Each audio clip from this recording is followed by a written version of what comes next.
அன்புக்குரிய சகோதர சகோதரிகளே, உங்கள் அனைவர் மீதும் அந்த ஏக இறைவனின் சாந்தியும் சமாதானமும் நின்றுண்டுமாக.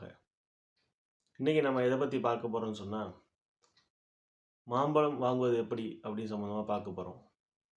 கோடை காலங்களில் அதிகமான மக்களால் விரும்பி சாப்பிடக்கூடிய ஒரு பழம்தான் இந்த மாம்பழம்.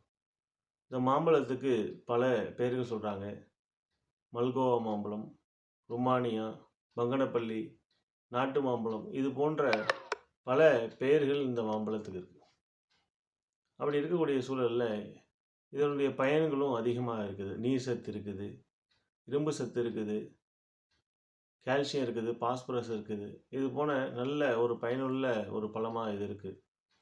அதே வேளையில் ஒரு வேதனைக்குரிய ஒரு விஷயம் என்னன்னு சொன்னால், இந்த பழங்களை இன்றைக்கி கால்சியம் கார்பைட் என்று சொல்லக்கூடிய அந்த வேதிப்பொருட்களை கொண்டு பழுக்க வைக்கிறாங்க. இது உடலுக்கு எந்த அளவுக்கு ஒரு பாதிப்பை ஏற்படுத்தும்னு சொன்னால், வயிறு சம்பந்தமான அனைத்து பிரச்சனைகளுக்கும் இது மூல காரணமாக இந்த வேதிப்பொருள் இருக்குது. அதனால் இந்த மாம்பழங்களை நம்ம எப்படி பார்த்து வாங்கிறது அப்படின்னு சொல்லும் பொழுது, இந்த மாம்பழம் பார்க்கும்போது ஒரு ஸ்மெல் பண்ணி பார்க்கணும். அந்த ஸ்மெல் நல்ல ஒரு ஸ்மெல் அடிக்கும். ஒரு நல்ல இயற்கையாக பழுக்க வைத்த ஒரு மாம்பழமாக இருந்தால். அடுத்து ஒரு சீராக பழுத்து இருக்கும். அடுத்து ஒரு செயற்கையான ஒரு மாம்பழமாக இருந்தால் அது ஒரு சீராக பழுத்திருக்காது, ஒரு எந்த விதமான ஒரு ஸ்மெல் அடிக்காது. இன்னொரு டெஸ்ட்டு என்னன்னு சொன்னால், மாம்பழங்களை ஒரு ஒரு பக்கெட்டில் ஒரு தண்ணி எடுத்துகிட்டு மாம்பழத்தை போடணும். நம்ம வாங்கிட்டு வந்த மாம்பழத்தை போடணும். அது போடும்போது அந்த மாம்பழங்கள் கீழே இருந்துச்சுன்னு சொன்னால் அது இயற்கையாக பழுக்க வைத்த மாம்பழங்கள்.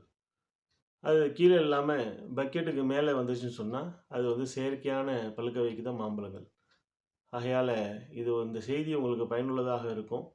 இந்த அடிப்படையில் தான் நம்ம மாம்பழம் வாங்கணும். அதனால் இந்த செய்தி உங்களுக்கு பயனுள்ளதாக இருக்குன்னு நினைக்கிறேன். அடுத்த வீடியோவில் சந்திப்போம்.